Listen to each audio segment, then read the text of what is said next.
Čau, te Katrīna, un šis ir mūsu vietējais biohackers Māris. Un šodienas epizode – pozitīvs adrenalīns un kā izkāpt no savas komforta zonas. Māri, varbūt var iepazīstināt mūsu viesiem? Jā, šodien mums ir profesionāls sportists, motobraucējs Andris un kalnos kāpējs Juris un profesors. Es nezinu, kur vēl augstāk tev kāpt, bet tu esi laikam uzkāpis visaugstākajā vietā šobrīd pasaulē. Dalībnieki šodien ir daudz kur uzkāpuši, uzbraukuši, un tad par to mēs arī runāsim, kā tas būs kopā ar ķermeni, adrenalīnu, komfortu, personīgo pieredzi, un mēģināsim to visu arī jauniešiem kaut kā parādīt, pastāstīt un iepazīstināt. Jā, varbūt, lai sāktu, kāds, pieņemsim, Juri, varbūt vēlēs padalīties kādu savu krāšņāko stāstu. Droši vien Ukrainā. Es varbūt nerunāšu par kalniem, bet mīļākais tāds, kas atstāja vislielāko ietekmi manā dzīvē, satiekoties ar karavīriem Ukrainā. Un es esmu bijis frontē un ierakumos, un tad, kad es redzu, kā viņi tur dzīvo un strādā un karo, un to deksmu, kā viņi aizstāv savu valstu, un kā viņi mīl savu valstu un savus tuvinieks, un to sirsnību un to stāju, ka viņi tur aizstāv Ukrainu, tas man visvairāk, man liekas, iespaido, viskaistāk priekš manis ir. Mēs varam daudz no tā mācīties, es domāju. Cik ilgi jau tu esi zemesardzē? Jau 10+ gadi noteikti, jā? Jā, gandrīz 10 gadi. Un man jāsaka tā arī, ka tā zemesardze man ir ļoti, ļoti daudz pozitīvu devis. Protams, tur ir visādi forši cilvēki, vairākas iemaņas, disciplīna. Es esmu iemācījies strādāt ar informāciju daudz labāk, tāpēc, ka informācija ir ļoti svarīga lieta mūsu valsts aizsardzībā. Un man liekas, ka zemesargi ir super lieta, ko es ieteiktu katram jaunietim padomāt par to. Andri, kā tev, kas tev nāk prātā, varbūt tāds, zin kā dzīvē ir tādi angliski sauc defining moments, varbūt kaut kāds notikums saistībā, nezinu, varbūt ar motosportu vai piedzīvojumu, kas tev iedeva kaut kādu klikšķi un tavā dzīvē, vai tas bija jauniešu gados, kad tu sāki, vai bērnībā, kad tev tāds pavērsiens uz to, ka jā, es eju to ceļu, kas ir nedaudz varbūt adrenalīns, diskomforts vai nezinu, strādāt ar sevi, saucam kā gribi. Nāk tev kāds notikums prātā? Jā, godīgi sakot, tā visa motobraukšana jau ir tāda kāpšana lielākoties ārā no komforta zonas. Tas nāk pirmais, protams, kad ir spilgti stāsts, spilgts atmiņas par kaut kādām konkrētām sacensībām, lielākoties jau tām smagajām, kas nāk prātā. Tas būtu tāds, par ko es varētu padalīties un pastāstīt. Kas tev bijusi tā, nezinu, kurā kontinentā, piemēram, tev bija vislielākā tāda Pārsvarā es vispār esmu dzīvojis tikai pa Eiropu. Vienas spilgtas sacensības noteikti man nāk prātā, kuras notiek Rumānijā. Tas ir pasaulē smagākais hard enduro rallijs, jeb piedzīvojums, kurš iet 5 dienu garumā. Un, ja mēs Dakārā zinām, Dakar visi zina, tur tiek nobraukti 2 nedēļu laikā ļoti daudz kilometri, ļoti liela attāluma veikt. Tad šeit 5 dienu laikā mēs salasām, es teiktu, knapi 500 kilometrus, kas tā kā no vienas puses izklausās ļoti maz priekš motocikla un visas šīs te braukšanas. Bet, teiksim, dienā tas laiks, ko tu pavadi uz tā mocīšu, ir garš, un šie dienas 100 vai 120 kilometri, viņi tiek veikti reizēm 7-8 stundu garumā. Un tas izaicinājums ir tieši kaut kādi stāvumi, nobraucieni, uzbraucieni un dažādas citas sarežģītas lietas. Un tas viss velkās vairāk dienu garumā. Līdz ar to. Kas ir fiziski tas izaicinājums, ar ko tu, piemēram, te Rumānijā saskaries, vai tu aizēji līdz robežai sāpes? Tev ir jāsaliek kopā, tajā momentā, jau, kad sākās sāpes, tad jau īsti kaut kas nav līdz galam riktīgi, jo tā opcija nolidot lejā pa krauju pie Lāčiem ir diezgan paliela. Un nolidot tādā vietā, kur tev neviens neatradīs, arī ir visai paliela. Rumānijā Lāči bija arī? Pats nesastapos, bet Rumānija Lāči tas ir tāds, kamēr tu brauc ar moci, tikmēr tu viņus nesatiks. Bet, godīgi sakot, tur bija interesanti ar to adrenalīnu, ja ir pierasts tādās īsākās sacensībās, kad, jā, tu zini, ka tev ir jāizdara kaut kas tiešām izaicinošs, tad tu to tā kā gaidi, bet tajā momentā, kad tu saproti, ka tev tos izaicinājums liek ik uz soļu vairāk dienu garumā, tad būtībā jau tas adrenalīns bišķiņā pierimstās un tev nāk klāt kāds nobrauciens, kur liekas, kāpēc es vispār esmu atbraucis vai uzbrauciens, kur tu saproti, kāpēc man tas ir jādara. Vai emocionāli tu esi piedzīvojis tos stāstus, nezinu, pašam sajūtās arī, nezinu, kaut kādas dusmas, emocijas tev pašam nāk ārā, braucot, nezinu, ko gribās vai Protams, ir bijušas situācijas, es varbūt pēc dabas neesmu tik emocionāls, kurš tā kā visu šauj uz āru, bet vairāk ir arī tajās sacensībās atceros bija kaut kāds viens tāds izteikts ļoti lūzuma punkts, ka likās, ka, un tad pēc tā aizgāja atkal tāda augšupējoša tāda līkne, tu saprati, kad ir iesākts, ir jāpabeidz un izdarīsim. Bet tas, ko tu dari, principā, to stāsts ir mono. Tev vienam pašam jātiek ar to galā. Jā. Tev nav, nezinu, kā velo braukšanā vēl tur tīms aizmugurē piekusida vai bišķiņi. Tev ir tikai konkurenti, kas tev vai priekšā vai aizmugurē. Jā, un tad tu, principā, cīnies ar sevi visu laiku. Jā. Ja esi nonācis ļoti, ļoti grūtā situācijā, ka tev liekas, ka tev patiešām vairs nav variantu un sirds tev tūlīt izkāps ārā pa muti, tad galvenais šajā situācijā ir tev pašam sevi izraut no šīs situācijas ārā.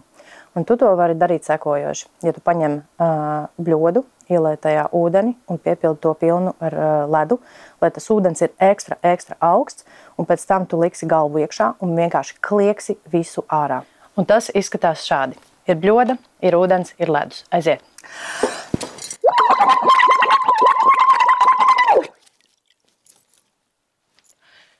Priekā.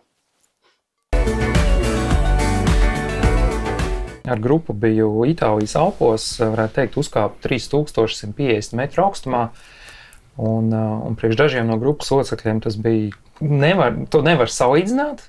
Es esmu sekojis līdz tavai pieredzēji, kā tu esi kāpis un rakstījis, dalījies ar to visu pieredzi.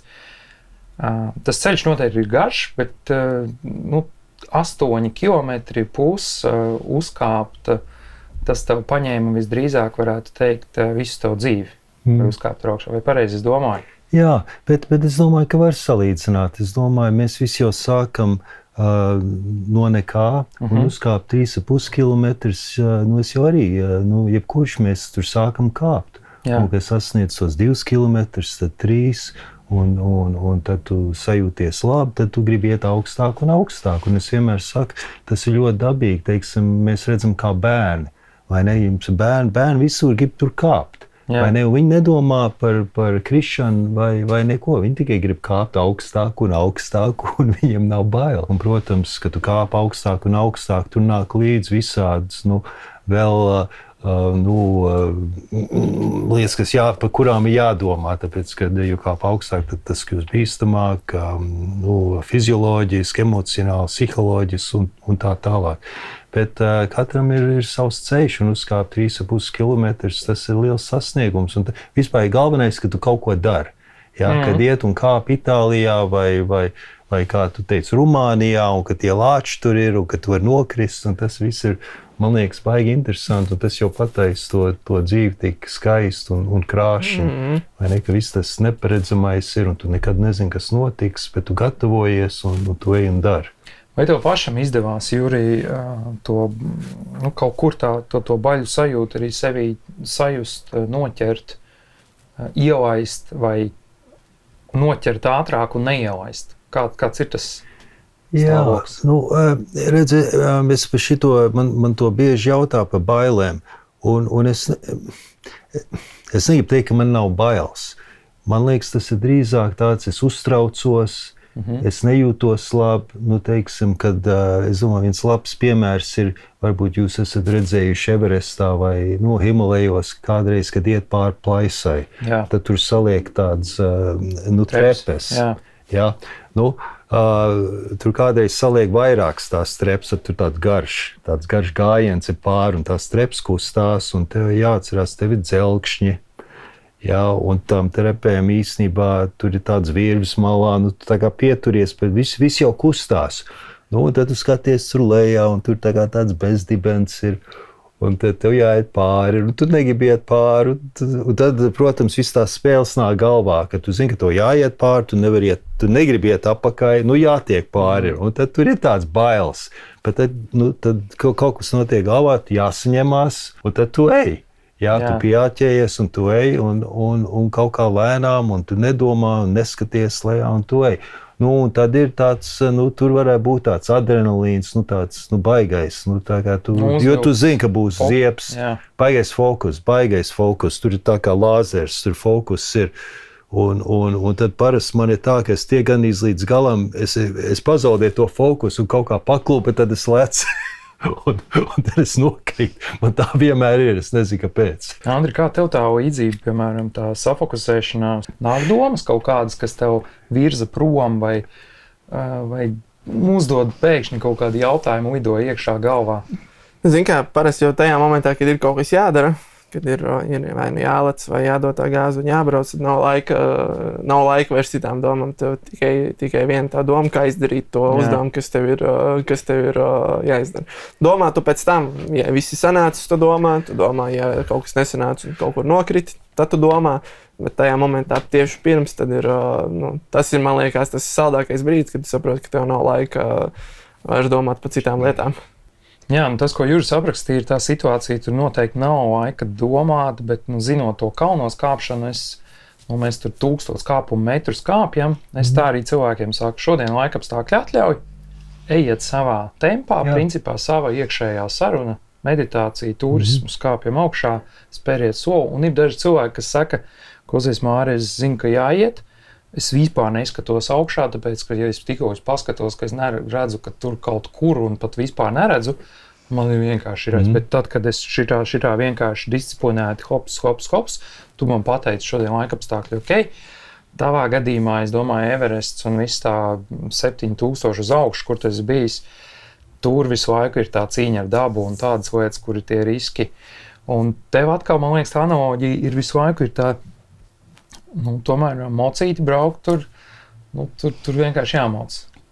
Man tāda sajūta. Tur, protams, tur nav mazie solīši. Es tā vismaz redzu. Tur, protams, kā kurā veidā, kurā disciplīnā, un tur ir ļoti dažādi, bet visur ir mazie soļi. Vairākas reizes jau mums paskanēja šajā sarunā vārds adrenalīns.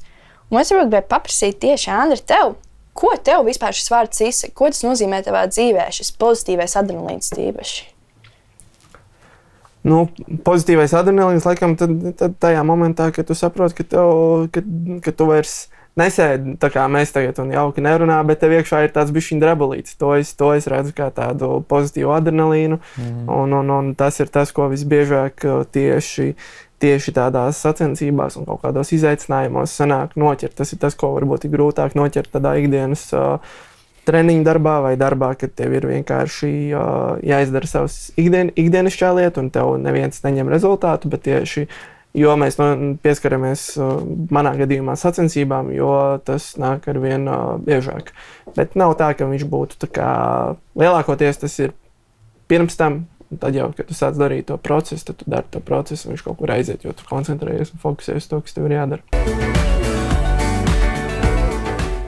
Pirms tādiem ikdienas, mazliet lielākiem izaicinājumiem, reizēm ir sajūta, ka mēs netiksim ar to galā. Pieņemsim, eksāmenā netiksim cauri un nenokārtosim kādu eksāmenu vai kādu svarīgu kontroldarbu. Tad es parasti piedāvāju iziet cauri katastrofas scenārijiem.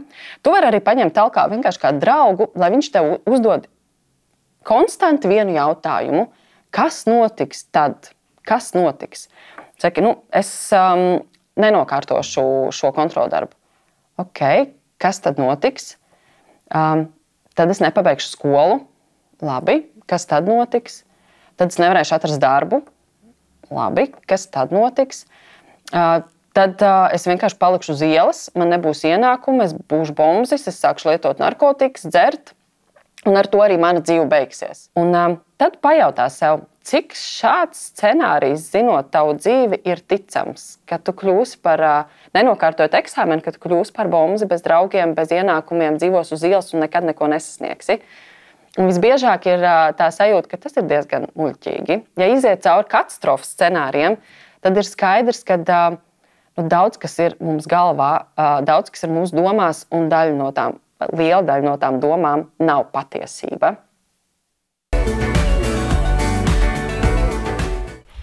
Bet tavuprāt, cilvēkam ir obligāti sanāk, jāizkāpj no tās komforta zonas, jānonāk situācijā, kur varbūt viņš nejūtās tik patīkami, tik komfortabli, lai viņš izjustu šo lielo hype, šo adrenalīnu šoku. Vai tas var notikt arī darot kaut ko, kā tu dari jau mūžam ilgi? Droši vien, ka cilvēki ir ļoti dažādi. Ja mēs to novienādojam uz dzīvi, tad esot klāt bērnu dzemdībās, arī tur tu saņem adrenalīnu. Esot it kā mierā un stāvot blakām. Juri, tu runāji par bailēm arī, ko šī kāpiena procesā var izjust. Un man tāds radās jautājums, cik liela loma vispār ir bailēm tajā mirklī, kad cilvēks grib pārkāpt savām robežām pāri, izkāpt no savas komforta zonas, vai bailes ir tāda lieta, kas būs vienmēr blakus stāvošs, ja tu dari kaut ko jaunu? Es domāju, ka jā. Es domāju, ka mēs vienmēr baidamies no nezināmā, un ka kāp kalnos vai, teiksim, iestājas zemesardzē vai, es nezinu, brauc uz Ukrainu, tu jau nezini, kas tur notiksies. Mēs katru dienu pamožamies, un mums es domāju, tā laime ir, ka tu nezini, kas man patīk pamosties no rīta, un tu nezini, ko tev diena dos. Katru dienu ir savādāk. Bet vai man ir bail? Nē, man īsti nav bail. Vārds bailes, es domāju, tas vairāk ir diskomforts, uztraukums, ciešanas kaut kāds, es varu runāt par kalniem, es varu izmantot vārdu ciešanas, bet es domāju, pēc ciešanām tu neko neizdarīsi īstenībā, un tas arī ir skolā mācoties, tev kaut kas ir jāupurē. Jā, tev jāupurē laiks, tev jāupurē lietas, ko tu labāk gribētu darīt, lai mācītos, lai dabūtu labu atzīmi, vai vismaz, lai tev tiek ieskaitīts. Tā kā Un tu to negribi darīt, un to jācieš no. Tev ciešanas varbūt to neveiksies vai kā, bet to jāriskē.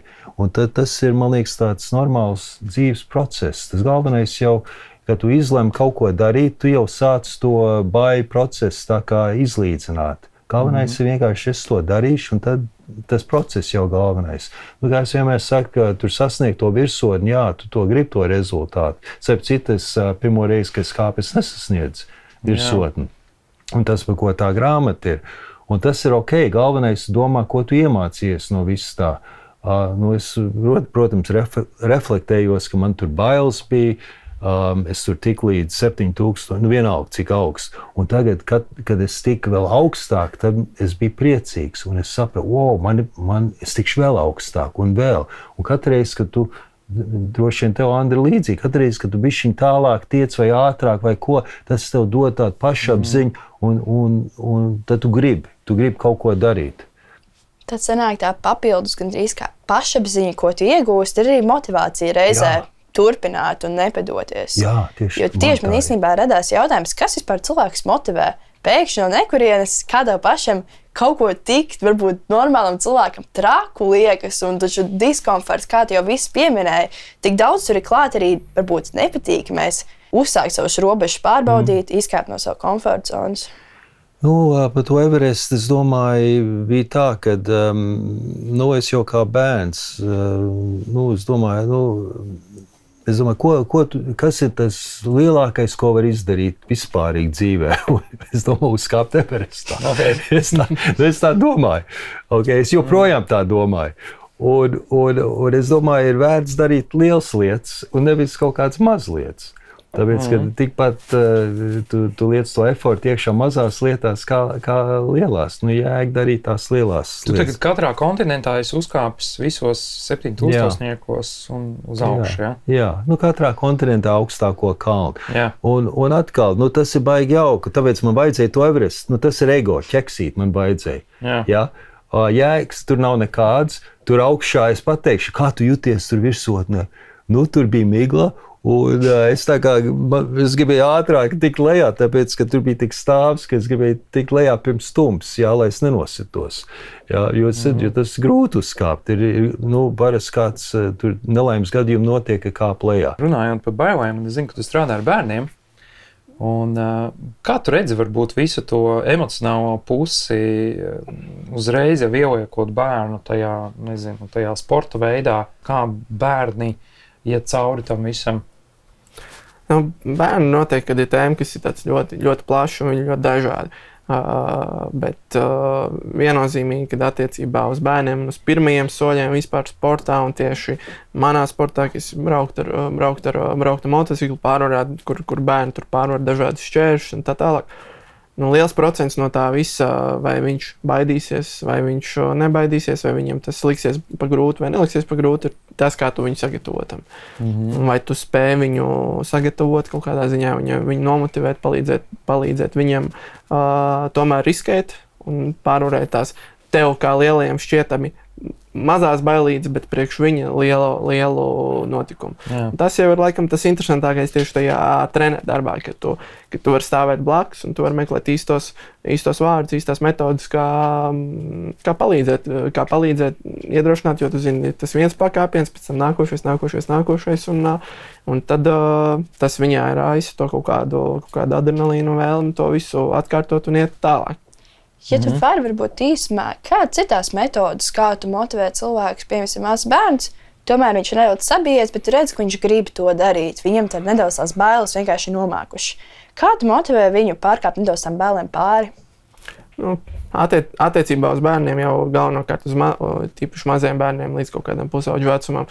Tur jau tomēr tā visa motivācija ir pilnīgi citādāk. Tas iemesls, kāpēc viņš vispār to dara, ir pilnīgi cits. Tas nav tā kā mums, lai mēs nokļūtu vai sasniegtu kaut kādu labāku rezultātu. Lielākoties tur ir vēlme vienkārši būt tajā grupā un tā tālāk. Tas ir tā kā numur viens, kas ir jāizsver. Bet tīri praktiski noteikti, kad uz bērniem vislabāk strādā tas, ka tu viņam parādi priekšā un ka viņš saprot ar acīm to, ka tas ir izdarāms. Pēc tam, protams, kad var mēģināt viņiem pastāstīt par to, ka tie riski nav tādi, lai no tā baidītos, kad nu arī tu kļūdies, es tev esmu blakus, es tev pieturu palīdzu un tev nekas nenotiks. Nu, izstāstīt viņiem to, kāpēc nebūtu tā kā jābaidās no tā. Jā, šeit vairāk laikam iezīmējās tā vides radīšana. Tu zini, ka to var noiet. Līdzīgi kā Jurga gadījumā mēs zinām, cilvēki ir uzkāpuši, ir kaut kādi apstākļi, kurus vajag radīt, un tad tikai vajag tajā vidē iekļauties. Jā, nu tā ir, es domāju, ka viena no atslēgām, līdz ko tev ir kāds, kurš ir par tevīm drusku pārāks, un tu redzi, ka viņš var tas tevi kaut kādā ziņā motivē arī to pašu izdarīt. Ja tu esi viens, un tev pirmiem ir kaut kas jāmēģina un jādara, tas jau ir bišķiņ grūtāks stāsts. Es jau nedaudz gribēju piebilst to diskomfortu, es ņemot vērā arī visu to biohacking nozari, personīgo izaugsmi, augstumu, ko es mācu, un Vima Hofa pieredzi. Es vedu cilvēkus augstumā, un mans uzdevums viņus ir izvest no turienes ārā, un man tiešām ir tā, ka manā klātbūtnē viņiem ir vieglāk.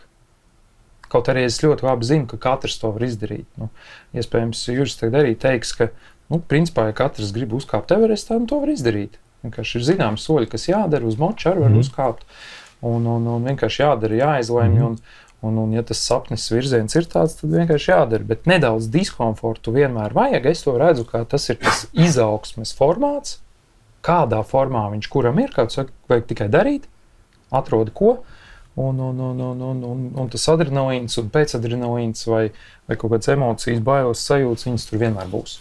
Grozies kā grib. Andri, varbūt tu varētu padalīties, ir kāda tāda burtiski spēcīgākā, kāda tāda viena mācība, kas to nodara arī parastajā dzīvē? Vai vairākas varbūt? Jā, tieši skatoties uz sportu. Atceros, kad biju maziņš, tad samērā jaunāks un sāku jau cīnīties nedaudz tādā nopietnākā līmenī. Es vienā momentā atskārtu, kad es pazaudēju kaut kādā ziņā sacensībā, zaudēju tieši pie beigām, ka man liekas, ka viss ir tā kā jau, viss jau ir slikti, visu to esi tikai salaidis dēlī, bet beigās patinot atpakaļ rezultātus, saprot, ja tu tajā momentā nebūtu salūzis, ļoti iespējams, tos rezultāts būtu bijis labāks. Tas ir tāds, varbūt, kas pirmais nāk prātā, ka bieži vien nenorakstīt kaut kādā ziņā, nenorakstīt vēl pirms tā finiša to, ko tu esi iesācis un pabeigt, turpināt arī tad, ja ir kaut kāda bedra, ir kaut kādas grūtības, kamēr vēl nav sasniegts tas finišs, lai kurā tas no tiem sporta veidiem būtu, kurus es esmu darījis un mēģinājis, tikmēr vēl nekas nav beidzies. Cīnīties līdz beigām. Jā, tas varētu būt tāds pirmais, kas nāk prātā.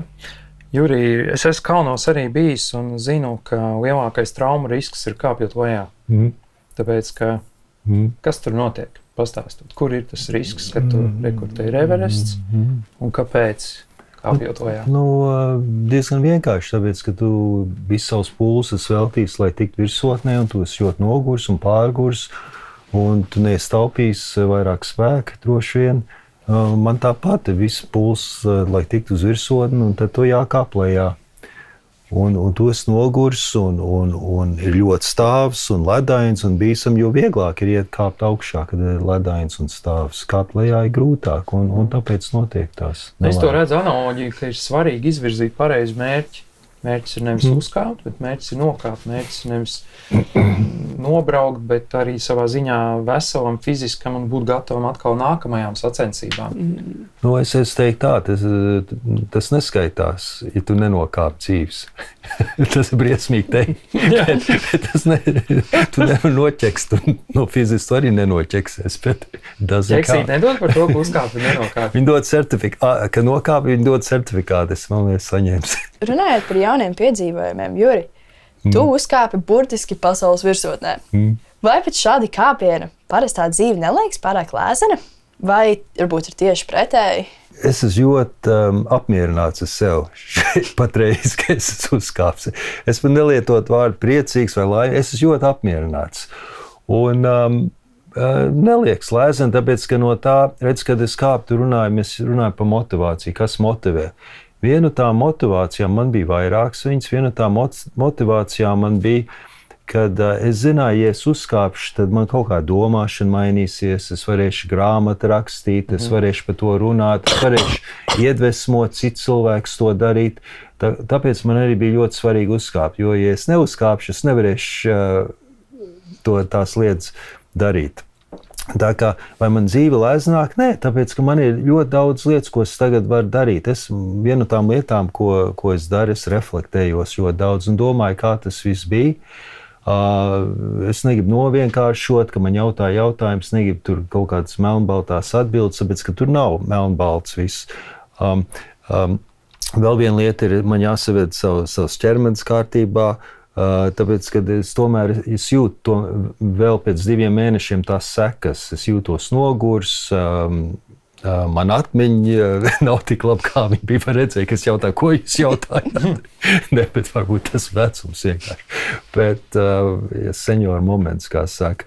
Un es tagad sēžu un es gribu rakstīt. Man iznāks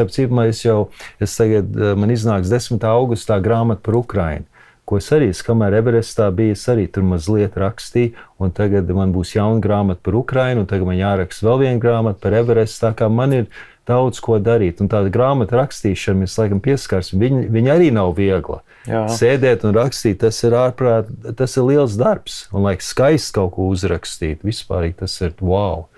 Tu jau arī zini, Andri. Tu arī gatavs rakstīt.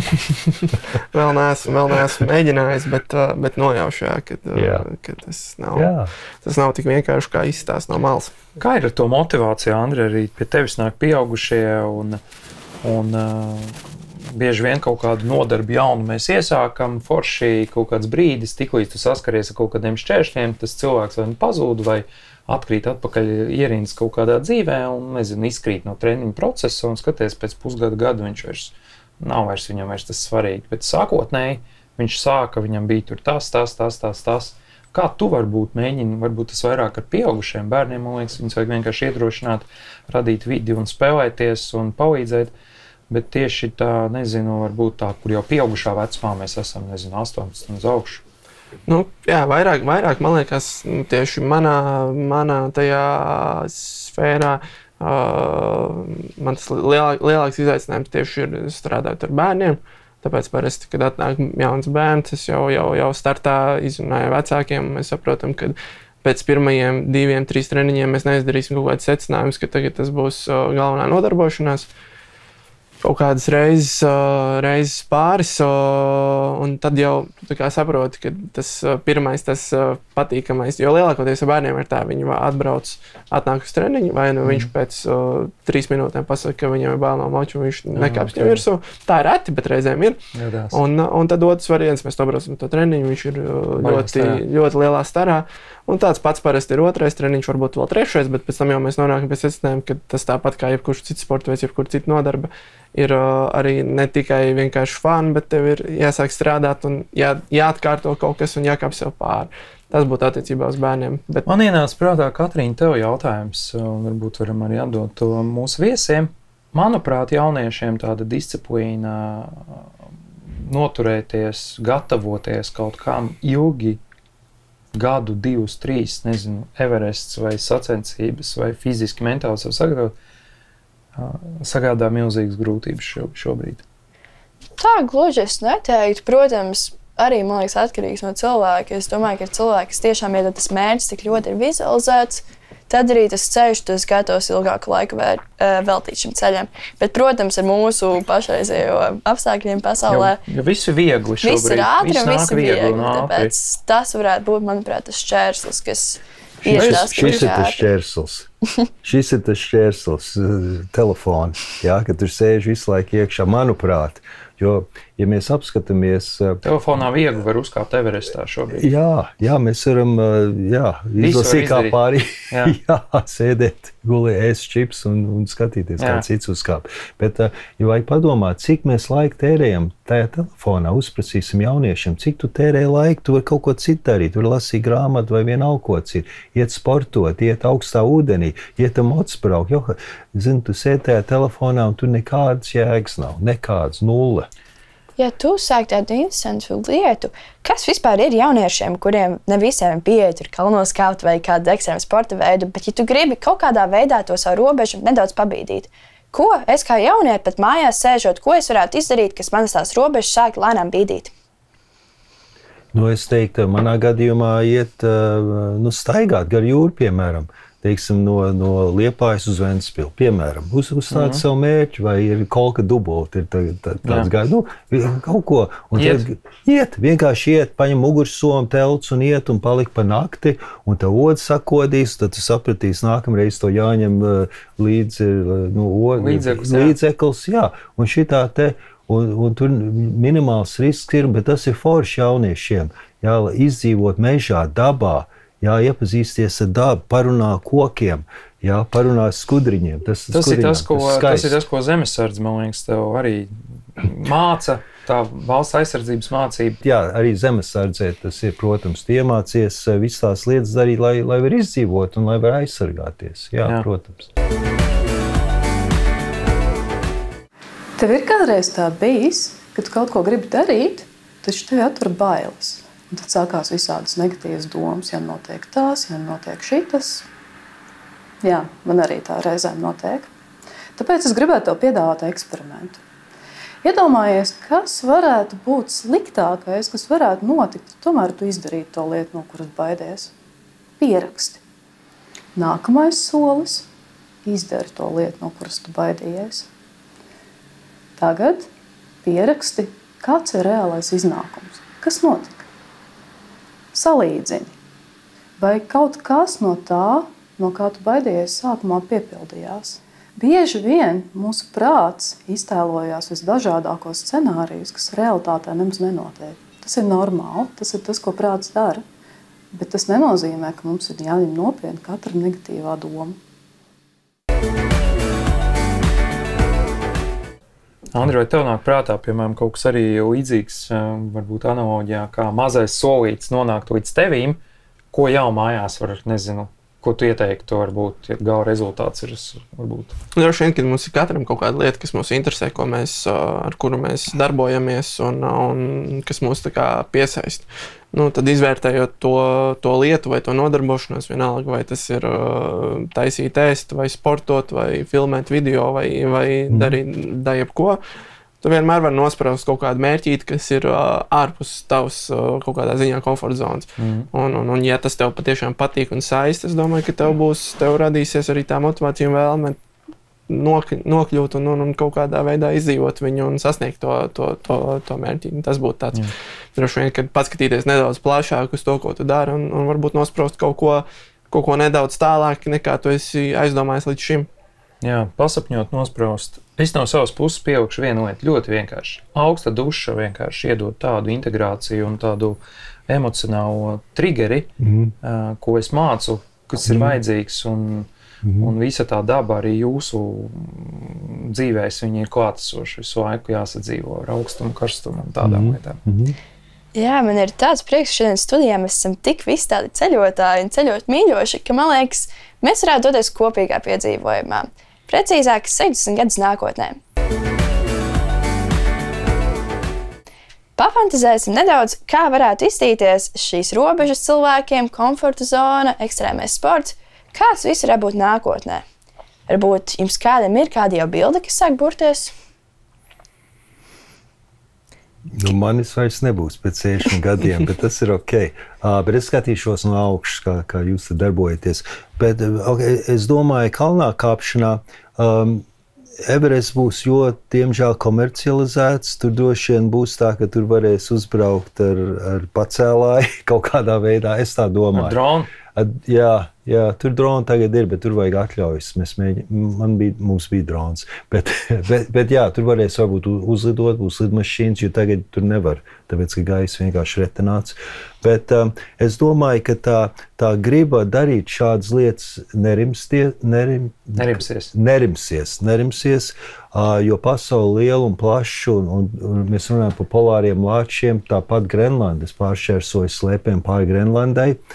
Un tur ir vietas, kur cilvēks vēl nav bijis. Varbūt tas ir labi, lai netiek viss piesāņots, bet ir ļoti daudz pasaulē vietas, kas ir vēl tīras un šķīstas, kur var aizbraukt un apskatīties. Ir arī visādi indiāņi, visādi cilvēki, kur dzīvo vien, kur civilizācija nav aizskāruši, kas ir ļoti labi, lai viņi tur dzīvo.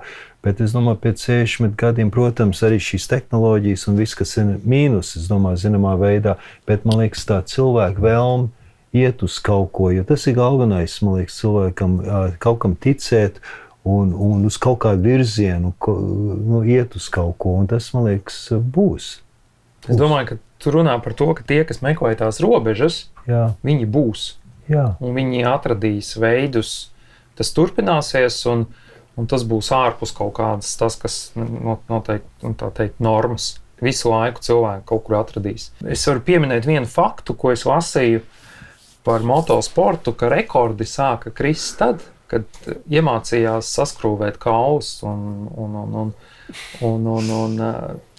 tā teikt, medicīna attīstījās. Un tad tas motosports vienkārši visi rekordi, visi lecieni, viss kaut kas tāds izauga. Kā tev liekas pēc 60 gadi vai, nezinu, kaut kādas medicīnas tehnoloģijas vai kaut kas mācību metodoloģijas? Noteikti, ka pēc 60 gadiem tie mērķi, kas būs pēc 60 gadiem, ja būs, tad būs stipri savādāk nekā pašreiz mēs iztēlojamies tas savējos, jo mēs redzam, kā attīstās tehnoloģijas, tā pati tehnika un medicīna vispārējais, tas viss strauji iet uz priekšu.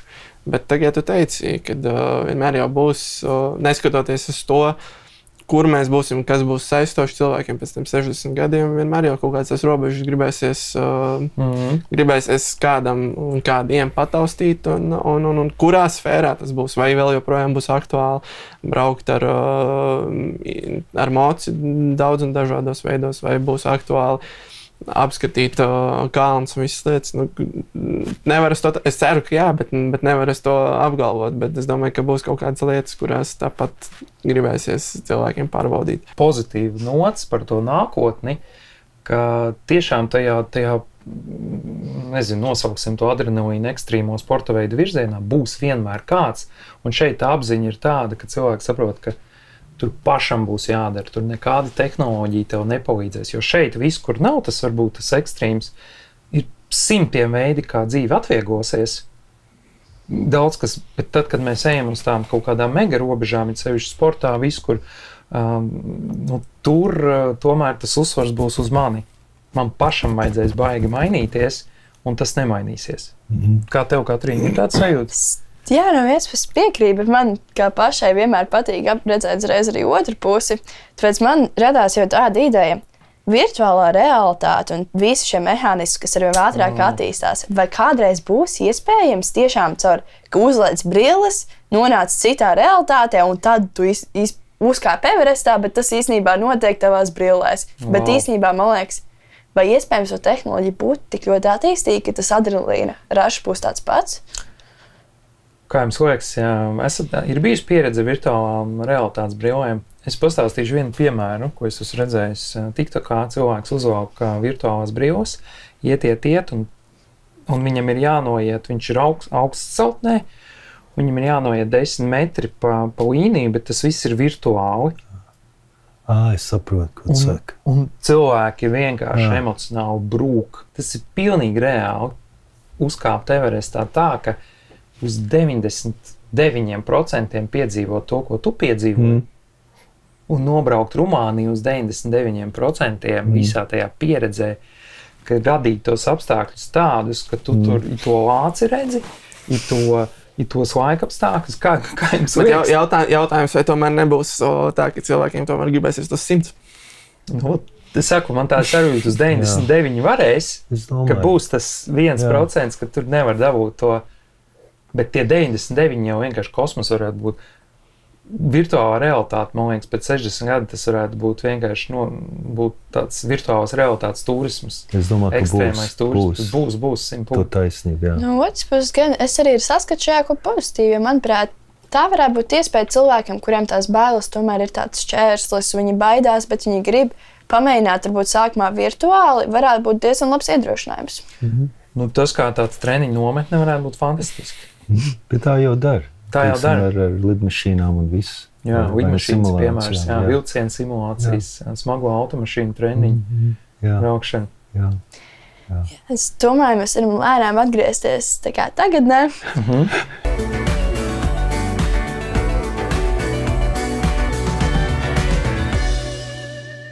Varbūt jūs kāds varētu apdomāt, un kas ir tādas viena vai vairākas lietas, tāda atziņa, ko jūs vēlētos novēlēt skatītājiem, tāda mācība, padomi, kā viņi var šo adrenalīnu, šo robežu pārkāpšanu savā ikdienas dzīvē ielikt.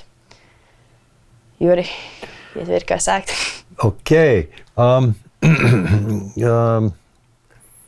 Es vienmēr saku, piecelies agri no rīta un saklāj savu gultu un sāc veidot disciplīnu savā dzīvē.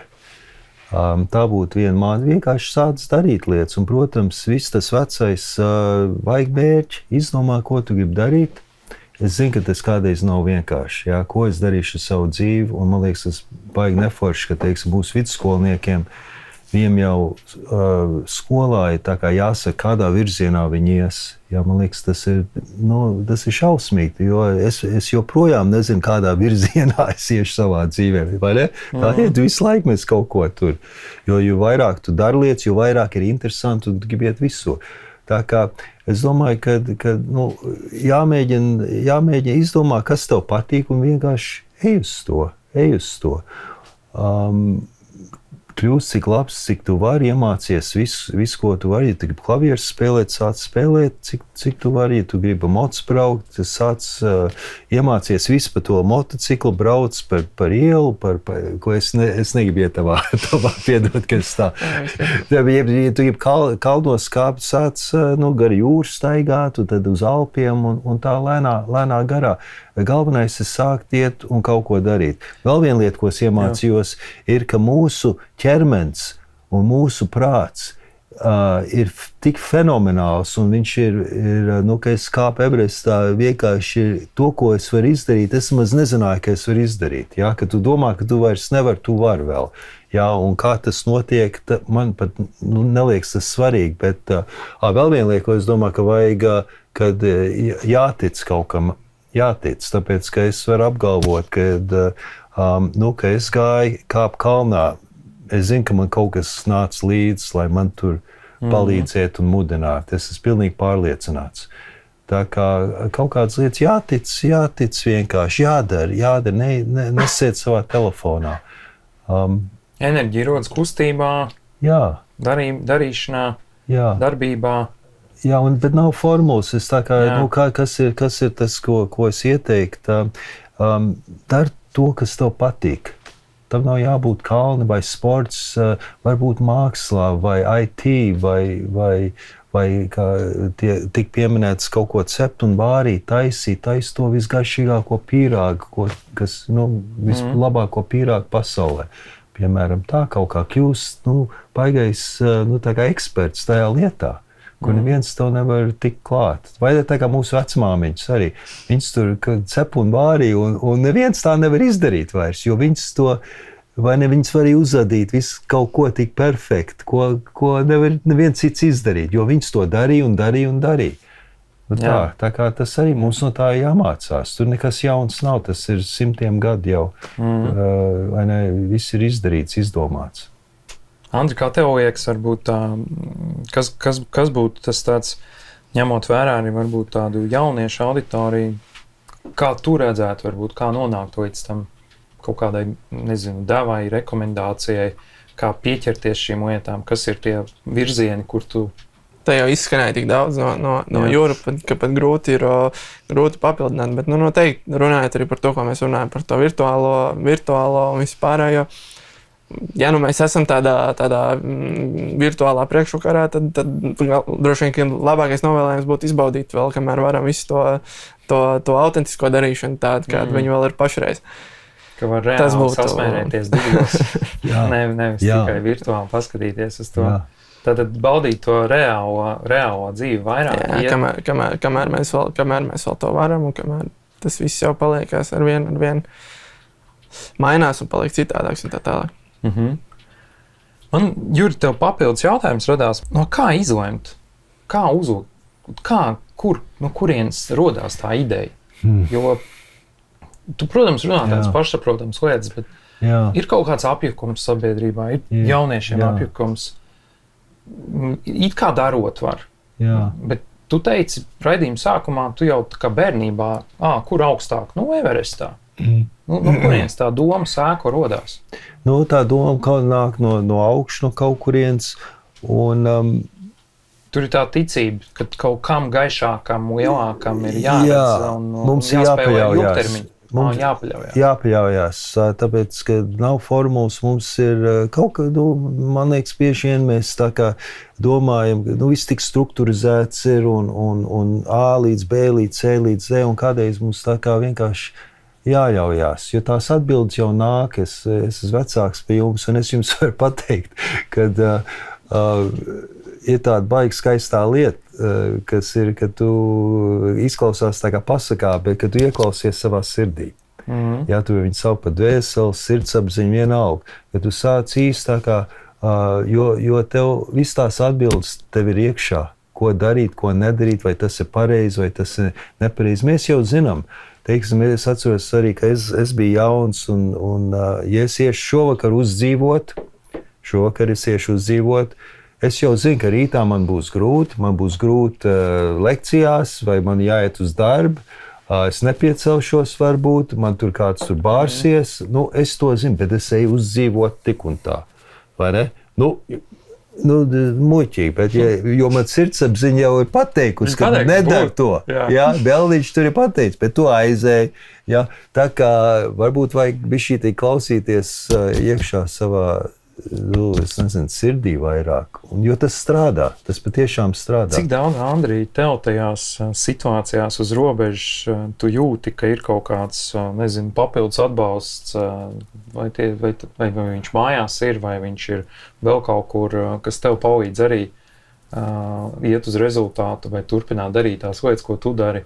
Jā, priekš manīm es pavisam konkrēti par šīm esmu nodefinējis arī to, kad es ticu Dievam, ticu Jēzum Kristum, un tas ir tas, kas man palīdz ikdienā iet cauri, un kas man dod gan to spēku, gan to vadību, gan vispārēju. Nu, tā diezgan konkrēti, jo nevis diezgan konkrēti, bet konkrēti esmu nodefinējis un cenšos veidot arī tās attiecības. Ideāli, ir tāds atbalsta punkts, uz ko tu vari paļauties, un tā ticība palīdz. Super. Māri, varbūt tev kāda pēdējā atziņa, pēdējais padoms skatītājiem? Nu, laikam tāds no manas skata punkta, es laikam mudināšu iet diskomfortā.